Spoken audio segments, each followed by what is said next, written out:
Eu vou usar uma palavra pesada, mas é uma forma foi uma helenização do cristianismo. É uma forma de dar um tom grego à essência do cristianismo. Eles não venderam barato o cristianismo, explicaram Jesus Cristo, explicaram a fé cristã a partir de conceitos bíblicos. Paulo já havia dado uma amostra disso quando ele esteve lá em Atenas. Quando ele chegou lá em Atenas, ele veio de Corinto, né? Ele saiu de Atenas e foi para Corinto. Mas quando ele estava lá em Atenas, ele viu tantos deuses naquela cidade. E ele se ajuntou numa ágora, numa praça, e começou a falar desse Deus. Ele falava sobre Deus e a ressurreição, Jesus e a ressurreição. O que os gregos imaginaram? Tinha um Deus chamado Jesus e a mulher dele chamava ressurreição, porque era muito comum para o grego um Deus ter uma mulher. Tá bom, então chamaram Paulo para que ele fosse pregar lá no Areópago para falar sobre esse Deus e a ressurreição. Olha aqui onde Paulo começou. Ele não começou a falar de Isaías, não começou a falar de Moisés, não começou a falar de Jeremias nem de Davi. O que um grego sabia de Isaías? Imagine, o que um grego sabia de Moisés? Como Paulo poderia começar a pregar o Evangelho a partir da Bíblia em si? O que Paulo falou? Vocês estudaram na escolinha lá aqui na Grécia. Vocês têm um filósofo chamado Arato, e todos vocês prestam grande reverência a esse filósofo. Ele diz que vocês vieram de um só Deus Criador,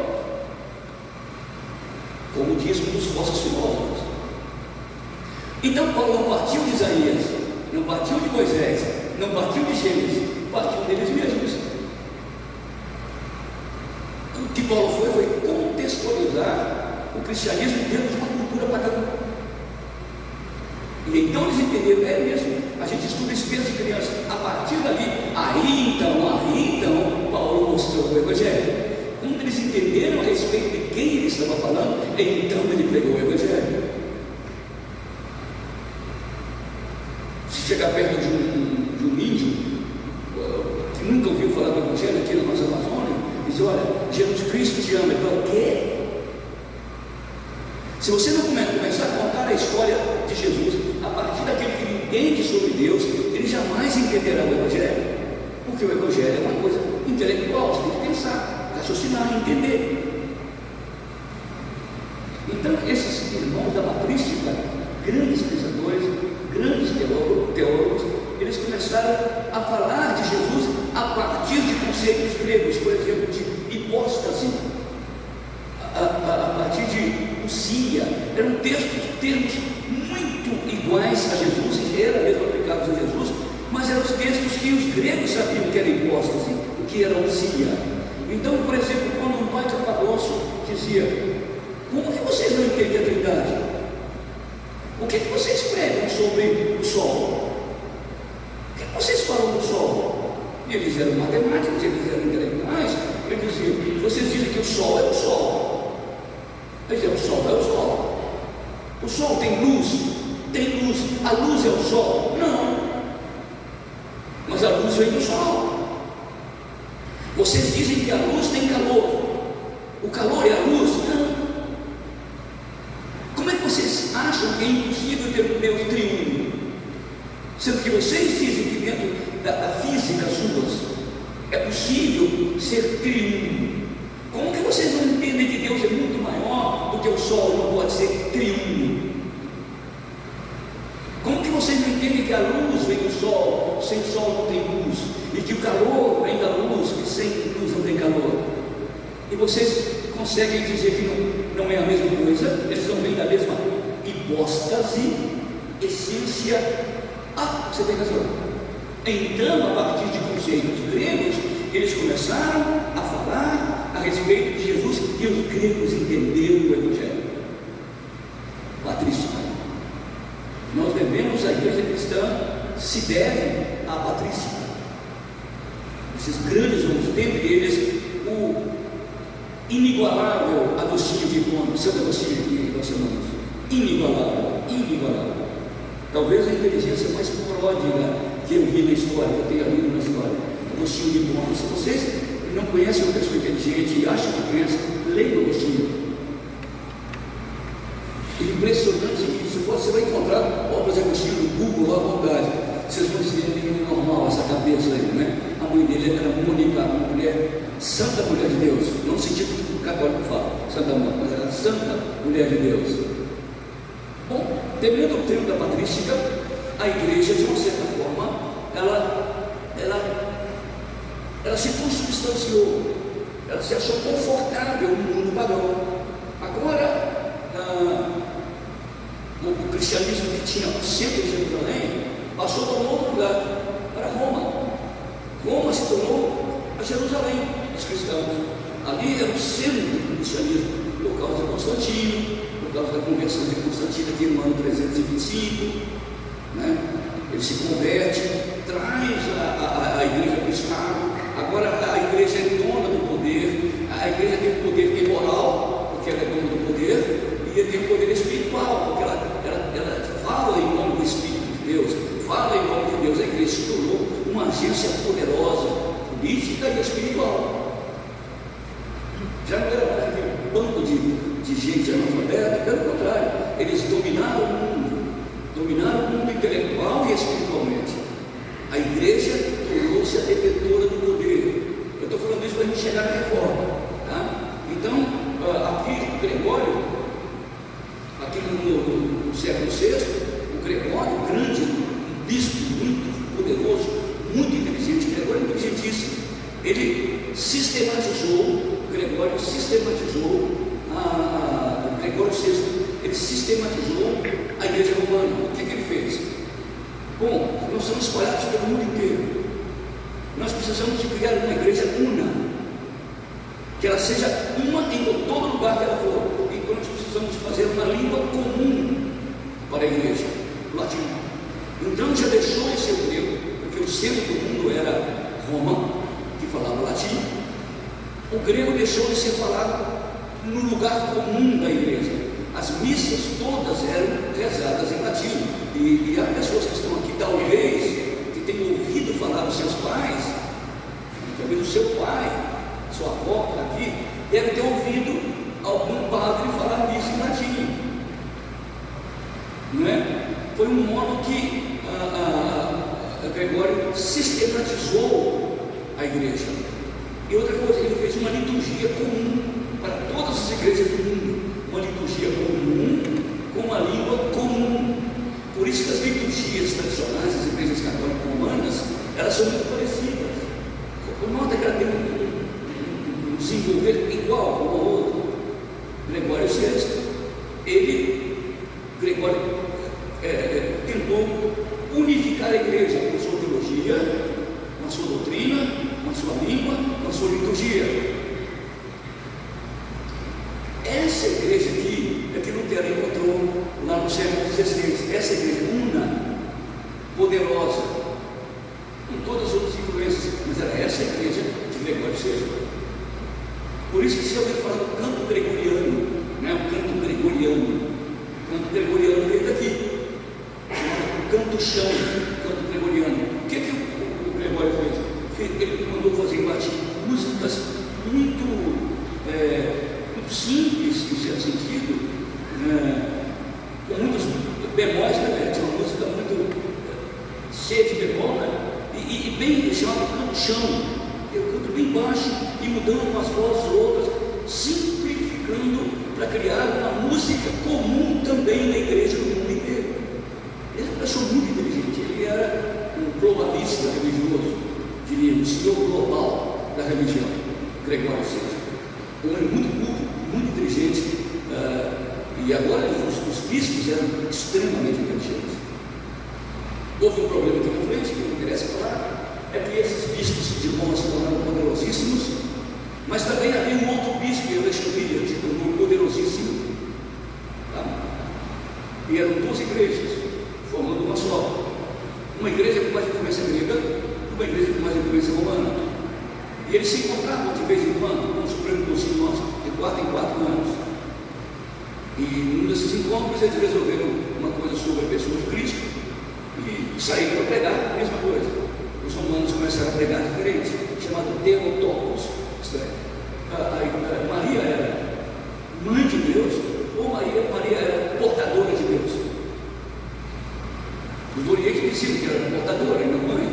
Quem é mãe nasceu primeiro. Então os romanos também acharam que era portadora, mas continuaram pregando a mesma coisa. E para os orientais isso era uma heresia tremenda. Então foi a primeira divisão da igreja cristã, a primeira, no ano de 1050. A primeira vez que a igreja cristã dividiu foi no ano de 1050. Hoje vocês ouvem falar sobre a igreja ortodoxa russa. É ela, só que não era russa, era uma igreja ortodoxa. Tem o patriarca, os padres lá casam, os bispos casam, é diferente. Mas também essa igreja é uma igreja cristã, como a igreja romana, é uma igreja cristã. Mas são divididos. Muito bem. Aqui então, a partir do ano 600, a igreja já está consubstanciada. Praticamente, a igreja continua a mesma até o século XVI. Até o século XVI. Vou colocar aqui o século XVI. A igreja praticamente continuou a mesma. Aqui surgiram, nesse ínterim aqui, surgiram alguns movimentos pré-reformados. Por exemplo, você vê o movimento dos valdenses, século XII. Pedro Valdo foi uma pessoa muito influenciada por alguns teólogos da época, e Pedro Valdo começou a pregar a Bíblia. Século XII, os valdenses começaram, já bem depois de Gregório. E depois os valdenses nasceram um outro movimento famoso, o movimento carmelita ou o movimento dos mosteiros. O movimento carmelita, o movimento dos mosteiros, era um movimento de oposição à igreja, era um movimento protestante. Até hoje vocês têm os mosteiros carmelitas, aquelas pessoas enclausuradas lá dentro. Vocês acham isso estranho, também acham? Mas era uma oposição ao fausto, ao gasto, à luxúria da igreja de Roma. Esse Francisco de Assis, por exemplo, foi um tremendo protestante. Tremendo protestante. O Francisco de Assis, protestantaço, que também foi uma forma de Francisco dizer: essa igreja não é a igreja de Deus. Ou seja, essa igreja que não tem espiritualidade. Nota que os carmelitas os monastérios, eles são profundamente religiosos. Repara, eles ficam orando o tempo inteiro. Por que esses monastérios e esses carmelitas faziam isso? Porque a igreja dele não fazia isso mais. Por que essa igreja não deu certo? Por uma razão só, não tinha Bíblia. Eles estavam certos com respeito à espiritualidade, certíssimos, porque os cristãos têm que ser espirituais, os cristãos têm que orar, os cristãos não têm que viver a luxúria como vivia a igreja romana. E Lutero também foi contra isso, os carmelitas também eram contra isso, mas não tinha texto da Escritura. Não tendo a Escritura, tem uma espiritualidade misturada com heresia. É a Escritura que nos santifica, é a Escritura que nos dá o caminho certo. Como eles não tinham a Escritura, eles tinham um desejo sincero de orar a Deus, e oraram mesmo. E esses carmelitas que estão presos, essas mulheres que estão presas nos camelos, aí no Brasil ainda, eles são sinceros, eles não estão mentindo, só que eles não têm a Escritura. A espiritualidade, a partir da pessoa mesma, do ser humano mesmo, ela está sujeita a qualquer manifestação mística, a qualquer manifestação mágica, porque é a Escritura que nos tira dessa magia, a Escritura que nos dá a espiritualidade do Espírito, uma espiritualidade minha, humana. É a Escritura, é a Bíblia que direciona a nossa cabeça. O que deu errado aqui é que eles não tinham o texto. Bom, nessa época os movimentos aconteceram, os carmelitas apareceram, e eles eram também grandemente intelectuais. Eu não sei se vocês já ouviram falar espírito da Santa Teresa. Gente, não estou falando como crente protestante, não é isso. Como essa mulher tinha conhecimentos profundos a respeito de Deus. Aliás, eu acho que foi muito teóloga feminina, de frente mesmo, né? De fazer a frente a qualquer homem, era a Santa Teresa d'Ávila. Uma mulher profundamente intelectual, profundamente religiosa, mas não tinha o livro. Não tinha o livro, mas vale a pena conhecer o pensamento da Santa Teresa d'Ávila, por exemplo. Então, nasceram muitos homens e mulheres intelectuais nos Carmelos. Mas nesse período aconteceu um outro fenômeno.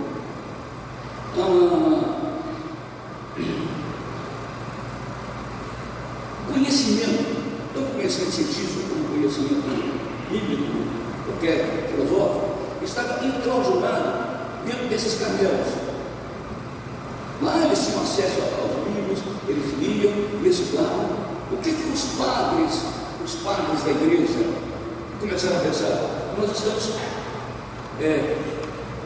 perdendo ovelhas, porque os nossos aqui só ouvem o latim,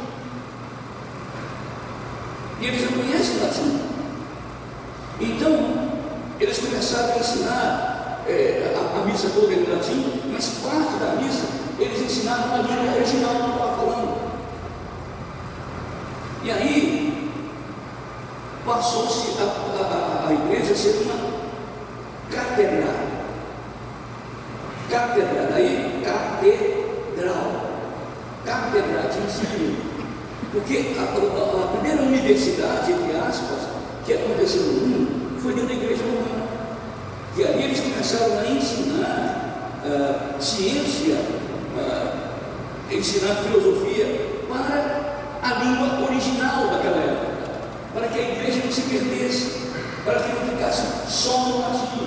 Daí eles começaram a ensinar, fazer dos púlpitos uma catedral.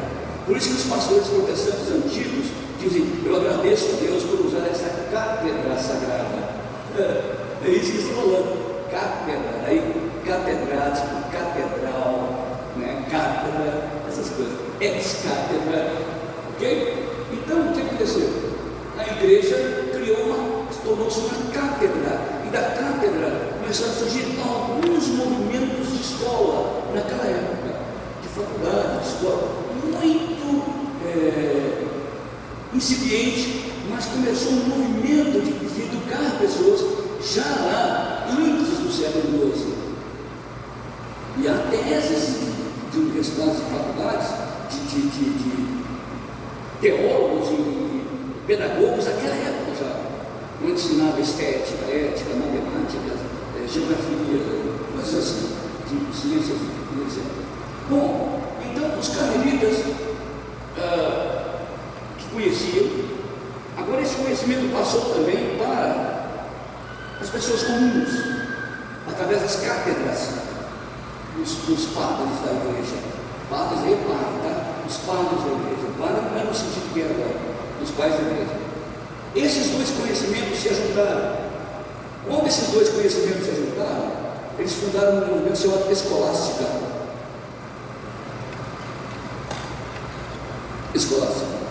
O grande representante da Escolástica foi quem? Tomás de Aquino. Grande representante da Escolástica. O grande representante da Patrística foi quem? Agostinho. Agora eu vou falar uma coisa curiosa para vocês. Em termos filosóficos e em termos de conhecimento de igreja, por que as igrejas são como são? A igreja romana não é assim porque é. A igreja protestante não é assim porque é, porque tem um sentido filosófico. Quando vocês estão no culto romano, tem um sentido filosófico. Quando você está no culto protestante, tem um sentido filosófico. Qual que é o sentido filosófico? Agostinho, diferente de Aquino, o pensamento de Agostinho era basicamente um pensamento platônico. De Agostinho, aristotélico. Que tinha mesmo, pastor, tem tudo a ver. Agostinho tinha muita influência platônica. Para Agostinho, a verdade não estava nas coisas, a A verdade estava na ideia, no mundo das ideias, no mundo ideal, no mundo das ideias. Essa é o simbolismo. Esse microfone só existe porque ele tem um dia na mente de alguém. Então esse microfone não é o importante é que a mente criou. A verdade não está no microfone. Esse aqui é matéria. A verdade está no espírito. A verdade está na mente. Eu não sei, eu falo uma coisa muito interessante. Nós cremos para conhecer. E conhecemos para crer. Por que cremos primeiro? Porque está no mundo das ideias. A fé protestante é uma fé platônica, agostiniana. Nós cremos primeiro para conhecer. E aí depois que a gente crê e conhece, a gente vai conhecer mais para crer mais. Mas o primeiro passo da cadeia intelectual humana, na fé cristã também, inclusive, é agostiniana, os protestantes. Daí, porque você chega na igreja protestante, você não vê nada, você não vê imagem, não precisa, porque a imagem não tem fé nela mesma. Quem tem fé é a gente, não é a imagem que provoca. Tomás de Aquino, ele era nominalista, não era conceitualista. Porque aquilo dizia é que o objeto desperta algumas coisas que nós temos na mente que não conhecíamos antes. Começamos a conhecer a partir de um objeto. Por exemplo, você olha a Virgem Maria ou Jesus na cruz, de pendurado esparramando sangue, aquilo vai provocar um tipo de conhecimento em mim que eu não tinha. Aquilo que provocou isso em mim. O conhecimento agostiniano, ele é conceitual, não experimental. O conhecimento romano é experimental, não conceitual. Por isso que vocês veem tudo aquilo dentro da igreja romana. Entenderam que é filosofia? Eles têm que ter aquilo, porque isso não é, eles falam da lembrança. Nós não adoramos, isso é uma lembrança. Por que lembrança? Porque isso lá é que vai provocar a fé aqui. Notaram como nós somos agostinianos, nós somos tomistas? Isso é filosofia? Claro que é. O caso Jesus precisava de conhecer isso. Ele precisava de uma filosofia para ele virar. Ele acha que ele não ia suicidar, né? Porque Jesus precisava de uma filosofia e entender muito bem o que significava realmente um culto católico. Agora vocês têm que entender: um culto católico e um culto protestante. O culto protestante, quanto mais simples, olha a palavra que nós usamos, for o tempo, melhor. Convido? O culto protestante, quanto mais simples, sem nada para chamar a atenção, melhor. E Calvino, que era agostiniano, Calvino falava muito isso. Tanto que quando Calvino ia chegar na sua cátedra, ele não usava nada diferente. A roupa dele era absolutamente igual aos outros. Por quê? Porque ele não queria chamar a atenção. Nada pode chamar a desfocar a mente de um adorador, o coração, o espírito de um adorador. Nada. Daí um medo que a gente tem, e tem que ter medo de coral, de cantores, de pastor com gravata bonita demais. Para a nossa cultura protestante, não é legal isso, porque isso pode desfocar, distrair a atenção do espírito das pessoas. Porque o nosso culto é em espírito e em verdade. Entenderam por que o culto protestante é assim? E o culto romano, ao contrário, ele tem que ter isso. Por isso que a roupa do padre, ela tem que ter todos aqueles aparatos. Repara a roupa dele, que é maravilhosa. Opa, falando de estética. A igreja romana é maravilhosa. Olha os afrescos, olha as pinturas, olha as obras de arte. Gente, aquilo lá é extraordinário. É maravilhoso, mas não tem nada a ver com a minha fé protestante. Olhando como obras de arte, prefiro 1000 vezes na igreja romana, aí numa igreja protestante, não nem compara. Mas protestante não tem nada de parede. Tem um monte de gente que está orando, cantando. Em termos de arte, eu digo para a igreja católica, mas eu estou falando de fé, eu estou falando de vida espiritual, eu estou falando de estética, de arte. Então, esses são os grandes expoentes da igreja cristã. Agostinho, um conceitualista, e esse um nominalista. Isso, o material produz a fé, desperta. Agostinho não, a fé é que produz o material. Então Jesus disse: se creres, verás a glória de Deus. Se creres. Então, para Agostinho era o seguinte: você tinha que crer, o primeiro passo de fé. Aí você vai conhecer. Aí depois que você conhece, você vai crer mais ainda. E aí você vai conhecer mais ainda. Por isso que na teologia agostiniana, os crentes desenvolvem uma genuína espiritualidade, porque parte da fé. É contra isso que o Lutero está colocando lá no final. Vocês vão chegar lá na reforma e dizer: então é contra isso que está falando. Tem nada a ver com reforma, tem tudo a ver com reforma. Se nós não entendermos o pensamento da igreja cristã, desde o tempo de Jesus, João, Paulo, Pedro, Policarpo, Agostinho, Crisóstomo, Tertuliano, se nós não entendermos a filosofia, porque tudo é filosofia, tudo. Se nós não entendemos a filosofia da igreja cristã, o pensamento da igreja cristã, nós não vamos ser bons protestantes, nem bons católicos. Repetidores, vamos ser marcados. Nosso culto é um culto de si mesmo, de símbolos marcados. Nós vamos repetir as coisas sem ter conhecimento do que estamos fazendo aqui.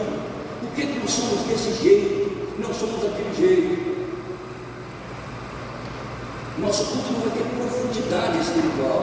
Não vai ter. Nem o culto romano. Se o romano não souber isso, nem a reza dele vai ter nenhuma profundidade.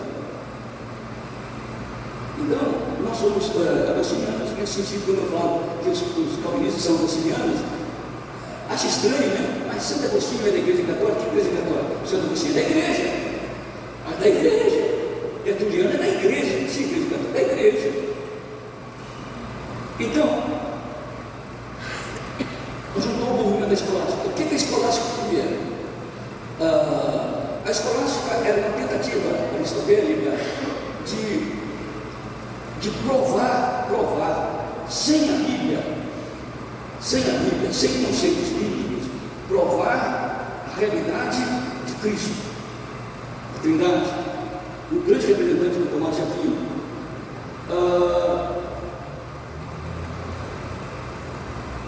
Agostinho, ele dizia que os antigos prova, por isso que ele chamava de teologia.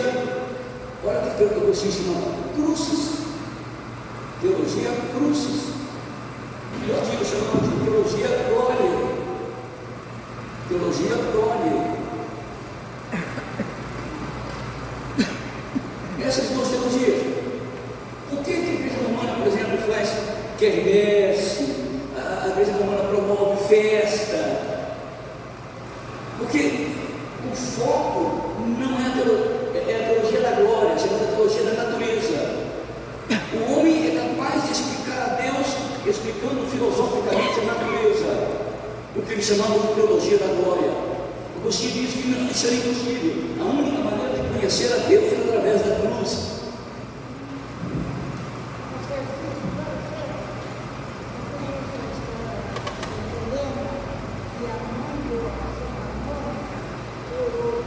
Sim, não é lenda, não é verdade.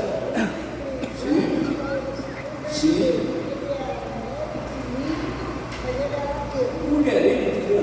Ele não era ateu, ele era maniqueísta, né? Que a Santa Mônica morou 30 anos para Agostinho e ele se converteu. Ele não era ateu, ele era maniqueísta. Tá? Não era ateu. Maniqueísmo é o seguinte: o grande problema do Agostinho, não quero tratar sobre isso, não quero falar, mas estamos passando. O grande problema do Agostinho era o bem e o mal. Tá? Essa é a crise. Por isso que Agostinho, antes de ser cristão, era um maniqueísta. Isto é, existem duas forças que se digladiam, e elas têm o yin e o mais ou menos aquilo, sabe aquele negócio? Duas forças, uma do bem e outra do mal, se digladiam, e eles têm a mesma força, por isso que o mundo está equilibrado. Se não existir o mal, não tem equilíbrio. Se não existir o bem, não tem equilíbrio. Agostinho era maniqueísta. Ele achava que havia dois deuses, e eles se digladiavam e se equilibravam. Ok? Então esse foi o grande problema de Agostinho. Quando ele se converteu ao cristianismo, ele disse: como é que eu vou explicar o mal? Como é que eu vou explicar o mal? Se o mal tem origem, como é que eu vou explicar o mal? Você chegou numa ideia genial. Ele disse que o mal não existe. O mal não existe como conceito. O mal existe como ausência do bem. O bem existe como oposto. O bem existe como conceito. O mal não existe. O mal é a ausência do bem. Como é que você explicava isso? Você vê, por exemplo, a cor negra, preto. O preto é cor? É cor? A ausência do cor. Então ele não existe em si mesmo. Ele é a ausência de algo. Então ele não existe em si mesmo. O branco existe? Claro, ele é a soma de tudo.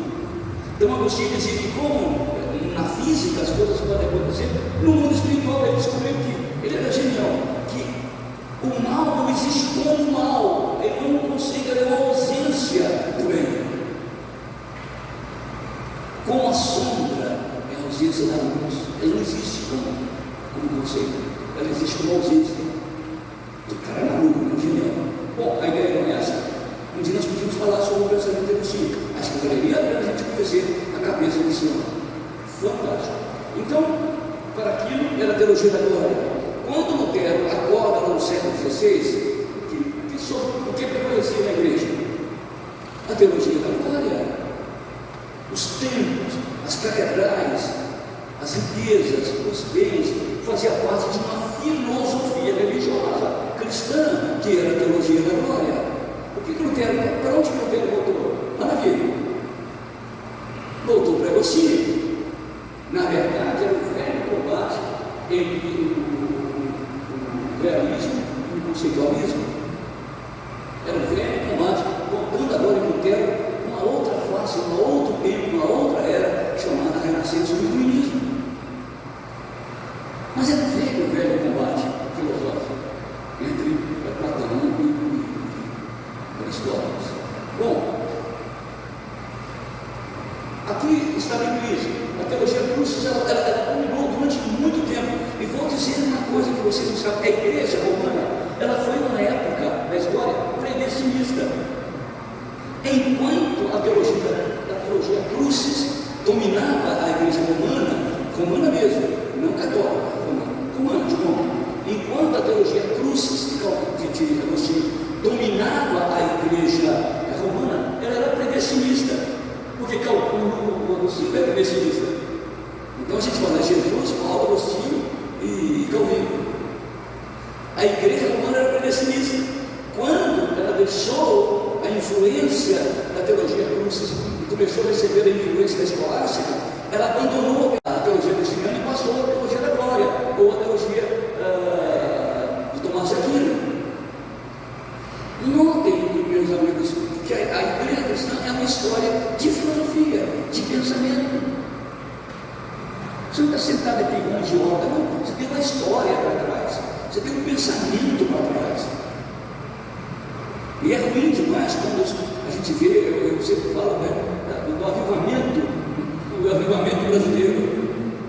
O avivamento brasileiro tem milímetro de profundidade e tem quilômetros de extensão. Um negócio barato. O evangelicalismo brasileiro é pobre, é barato.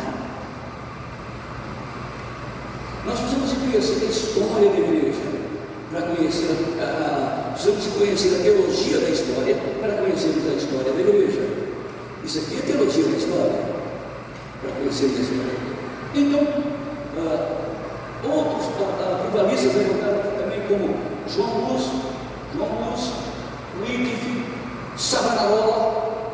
Savonarola foi um grande protestante também, que morreu naquela época por causa da verdade do cristianismo.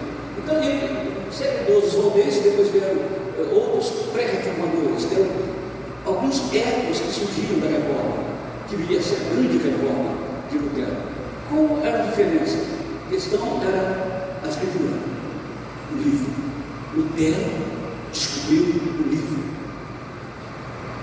Então nós chegamos no século XVI.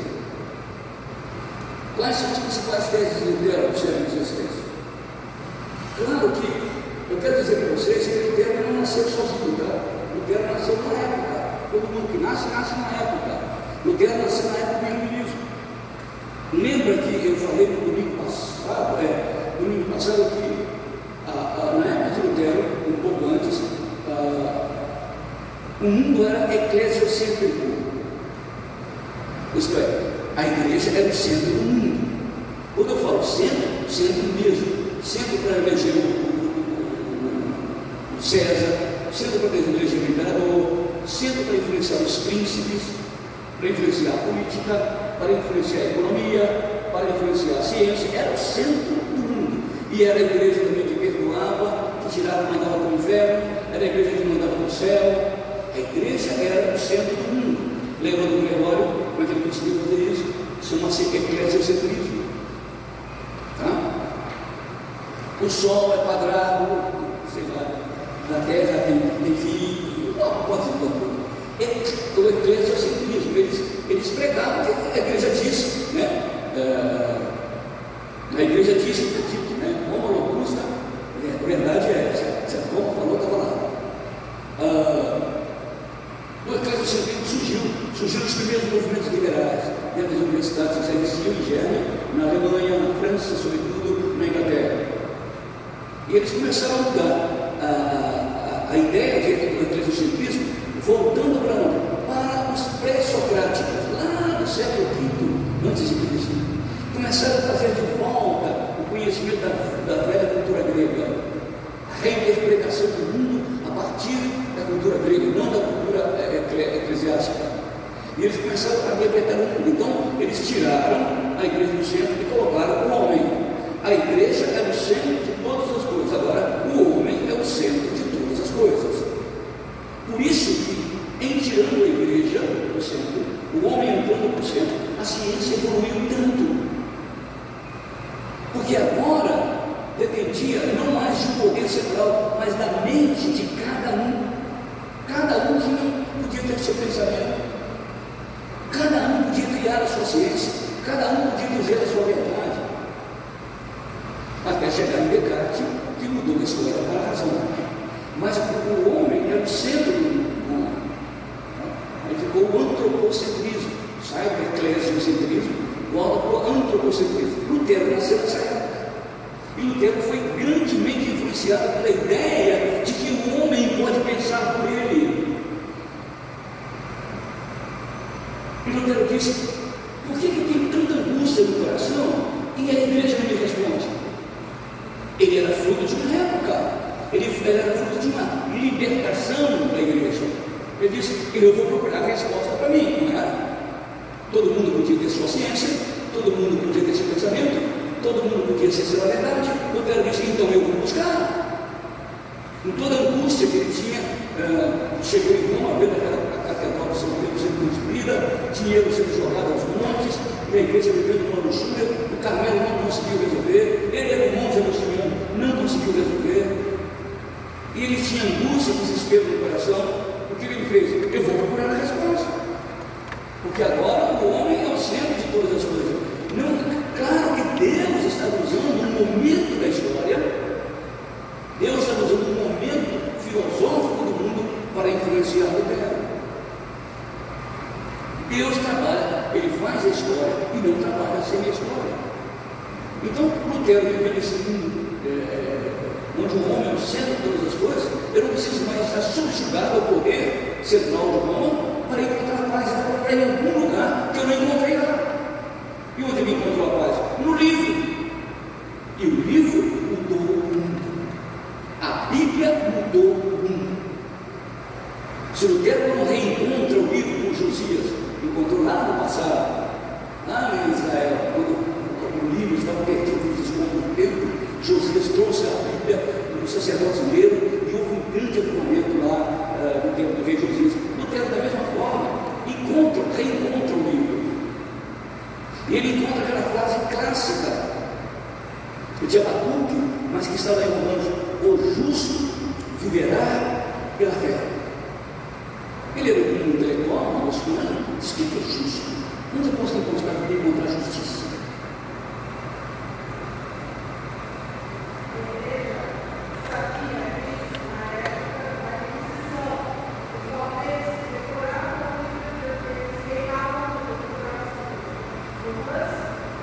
século XII, ó.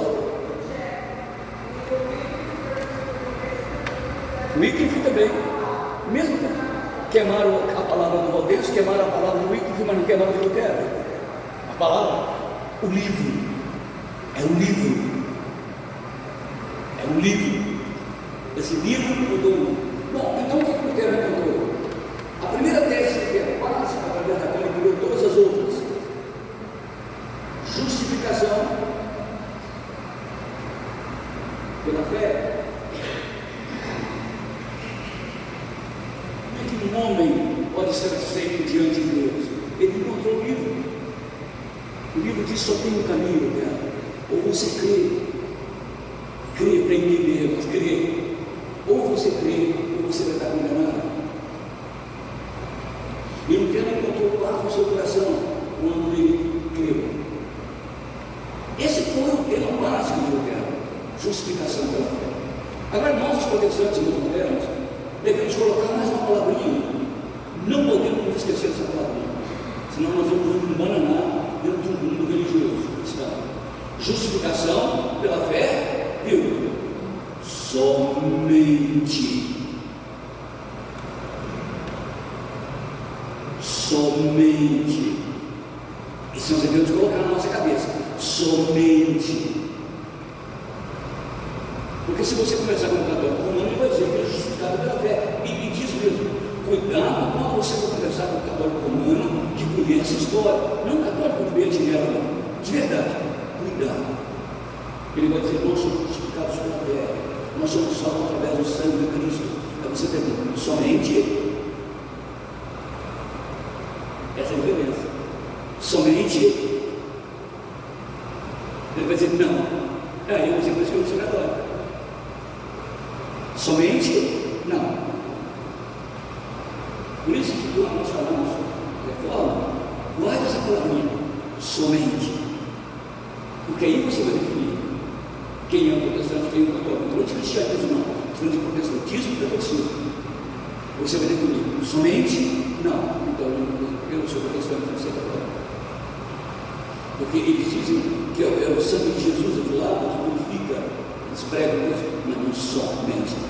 Ela precisa ter mais força, ela precisa ter mais luz. Salvação. Quando? Na intercessão dos santos. Aí vem um monte de coisa. A salvação se torna mais poderosa, mais forte, mais iluminada, mais garantida.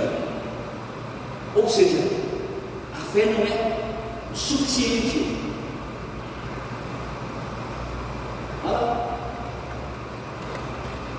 Olha onde nós estamos indo. Olha onde a igreja romana está indo. Olha como nós estamos indo lá para o século V. Lá para a escolástica. Na verdade, nós estamos discutindo outras coisas muito antigas. Depois dessa aula, você não pode, se você for católico, pelo amor de Deus, seja um católico de verdade. Pelo menos, saiba por que você está pregando. Se você for ser um protestante, seja de verdade, saiba o que você está pregando. Porque é horrível conversar com pessoas que não sabem nada. Que só vai lá porque vai. Ela receber a bênção. Vai lá. Mas não tem ideia do que significa isso. Eu fui na Aparecida. Caramba! Isso acaba com a história do cristianismo. Bom, então, outra coisa importante para o Lutero: o sacerdócio. Lembra? Continua voltando lá. Sacerdócio universal de todos os santos.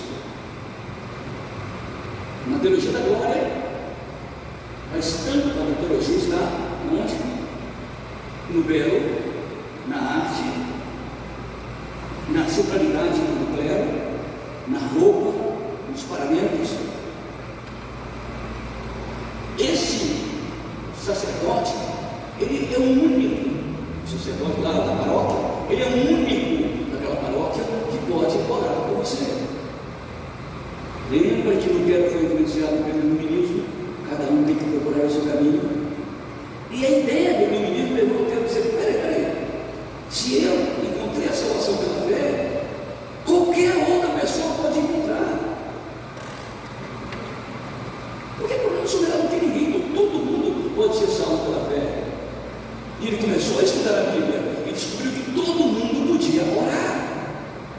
Bíblia diz, deveria orar.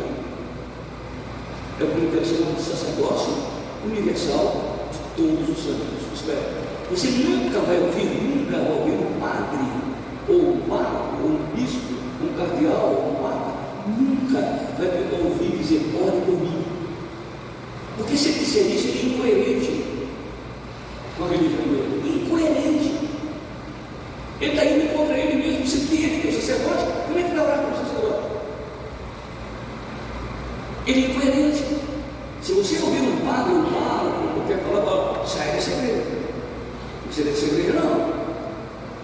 A gente vê alguns padres modernos agora que não são católicos. Eles estão na igreja católica, mas eles não são católicos. Eles estão sendo infiéis à igreja. Infiéis. Eu não quero ser infiel na igreja presbiteriana. Não quero. Eu saio dela. Se eu não acreditar mais que o batismo infantil não seja bíblico, eu tenho que sair da minha igreja. Amo a igreja presbiteriana, mas eu não posso ser incoerente comigo mesmo.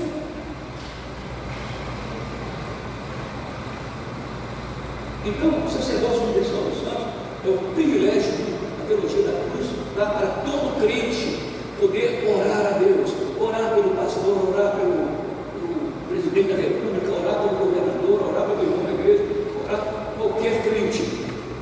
Não é que pode, deve orar.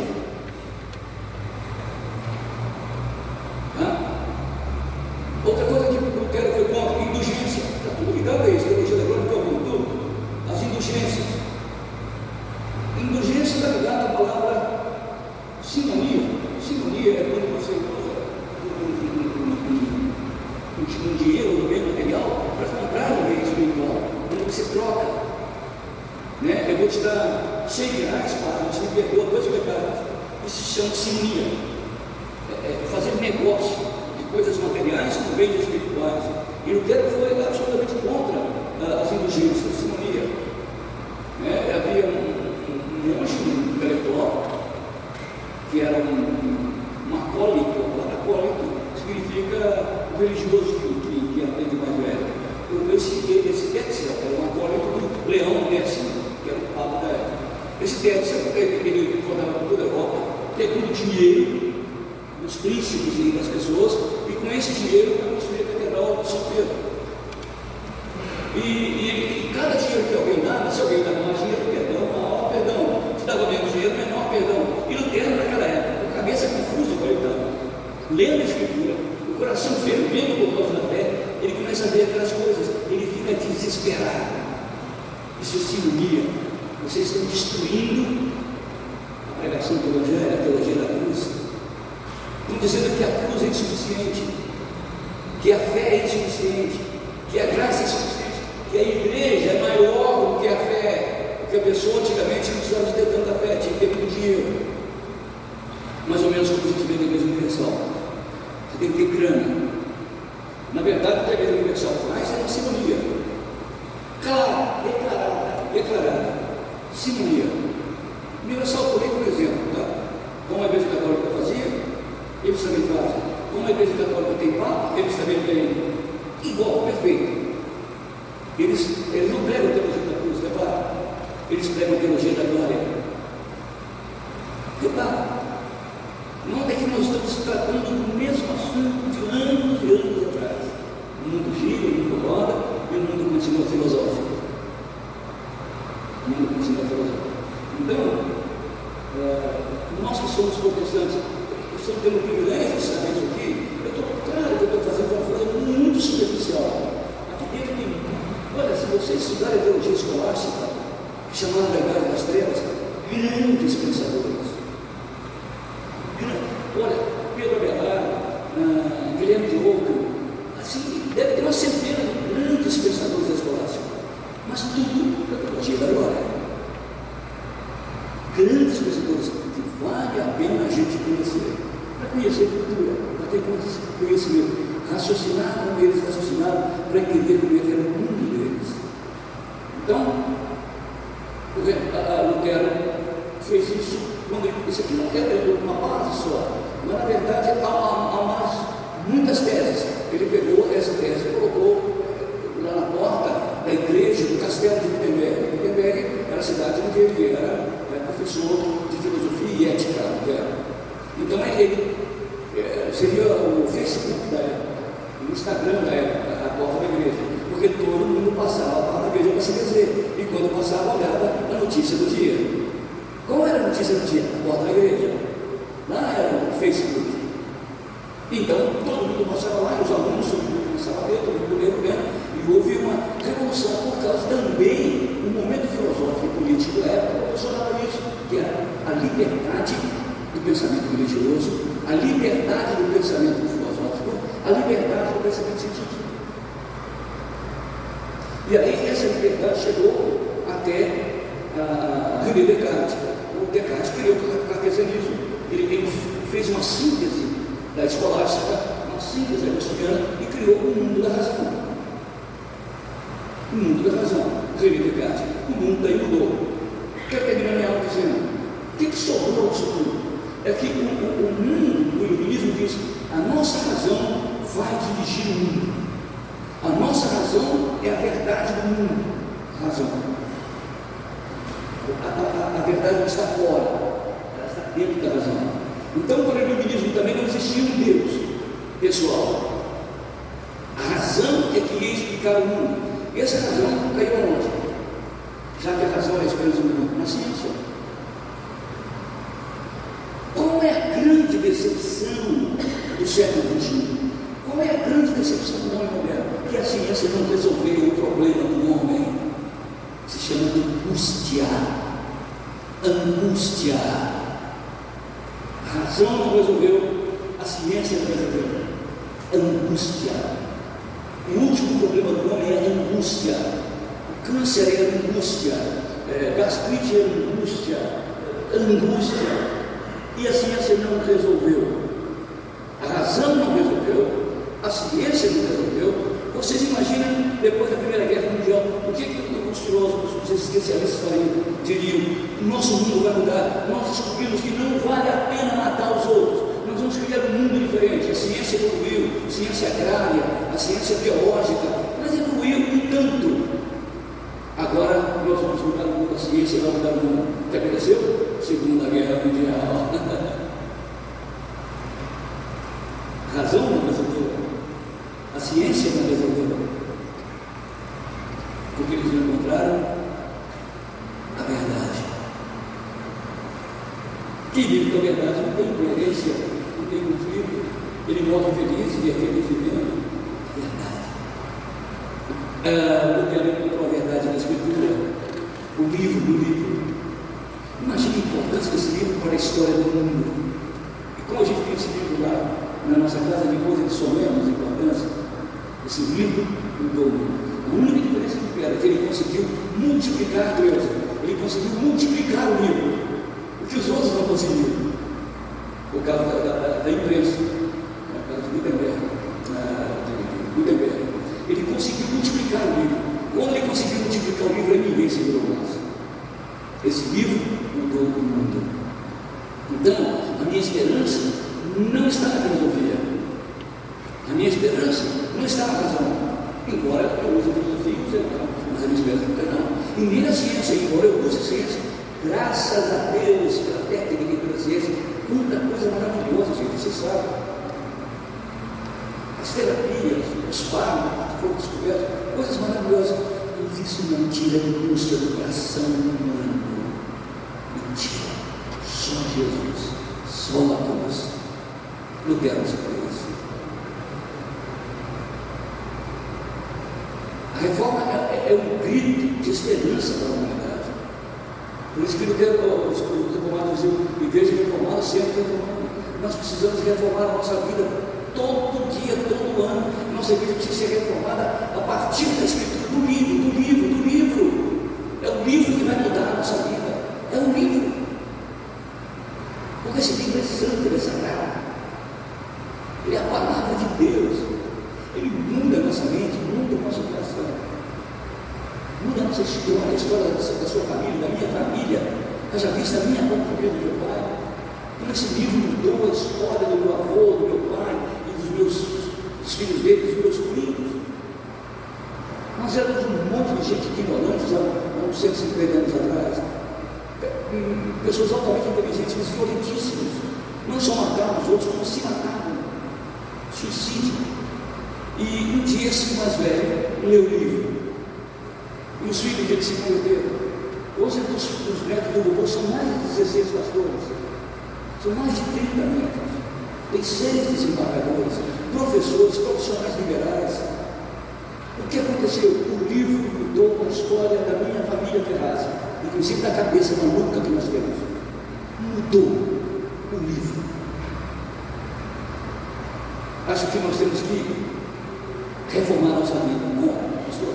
Reforma já aconteceu. Voltando para o livro. Criar os nossos filhos com o livro. Direcionar nossas vidas a partir do livro. Avivar o nosso coração, encher a igreja do poder do Espírito através do livro. Por isso que os pregadores têm que pregar o livro. O livro. O livro muda. O que você está fazendo? Estou pregando o livro. Isso vai acontecer. Vai mudar, não tem jeito. Então nós precisamos, como reformados, voltarmos de corpo e alma para o livro. E amarmos a Escritura. Aquilo que eu falo na minha classe de Romanos. Ler a Bíblia, estudar a Bíblia, decorar a Bíblia, meditar na Bíblia, aplicar a Bíblia. Temos que voltar para o livro. Temos que ser gente do livro. Se não fosse o livro da minha família, não sobrava nada. O livro. O livro muda a sua história. O livro muda a igreja. O livro muda o mundo. Como reformados, nós precisamos voltar para a história da reforma e para a reforma que era capaz de fazer em nós novamente. Mudar a nossa vida, mudar a nossa história, mudar o nosso mundo, mudar a nossa espiritualidade, se tornarmos genuinamente espirituais, não espirituosos, não religiosos, mas profundamente cristãos, comprometidos com a glória de Deus até a goela, comprometidos com o serviço ao próximo até a goela. Porque foi assim que a história da humanidade foi mudada a partir de Jesus Cristo. A partir de Paulo, Agostinho, Calvino, Lutero, Wesley, Spener, grandes homens que usaram o livro para mudar a história. Que Deus nos ajude a sermos genuinamente reformados. Agora vocês estão me ouvindo, eu tenho o privilégio de ser presbiteriano. Isso é um privilégio. Não estou dizendo que o outro não tem, o batotismo também tem, mas é meu. É um privilégio de ser protestante, presbiteriano, agostiniano, corintiano. Tranquilo. Estava indo tão bem. Estava indo tão bem. Deus, nós agradecemos tanto por essa manhã, pelo bem que nos fazes, ó Deus, de voltarmos para a história e vermos a tua mão tão poderosa, tão cirúrgica, trabalhando em detalhes da história. Tu levantaste um homem, Senhor, dentro de um tempo, de uma cultura, um homem com um livro na mão. E realmente Lutero pôde fazer esse grande movimento na teologia cristã e pôde revolucionar, Senhor Deus, a história da ciência, da economia, dos impérios, dos conhecimentos, das universidades. Ó Deus, permita que nosso coração seja assim, que a gente saia daqui mais bibliocêntrico, que a gente, na verdade, gire os nossos interesses e até nossos desejos em torno da Escritura, e seja ela, Senhor Deus, a nossa energia, a nossa força, a nossa luz, que a Tua palavra, Senhor Deus, dirija os nossos passos, e que sejamos realmente santos através da Escritura, sacerdotes, pessoas que oram pelos outros, que intercedem, pessoas que vivem pela fé no Senhor, e pessoas que esplendam a glória do Senhor neste mundo. Ajuda-nos, ó Deus, a sermos melhores cristãos, a sermos melhores bibliocêntricos, que possamos pautar a nossa vida a partir do livro da Escritura Sagrada, esse livro maravilhoso. Louvamos porque ela é a vida, ela mostra quem é Deus Trino, Deus Pai, Deus Filho, Deus Espírito Santo. Que esse conhecimento não seja apenas um conhecimento mental, que já é alguma coisa, mas que seja uma experiência também no nosso coração, que possamos crer para entender e entender para crer.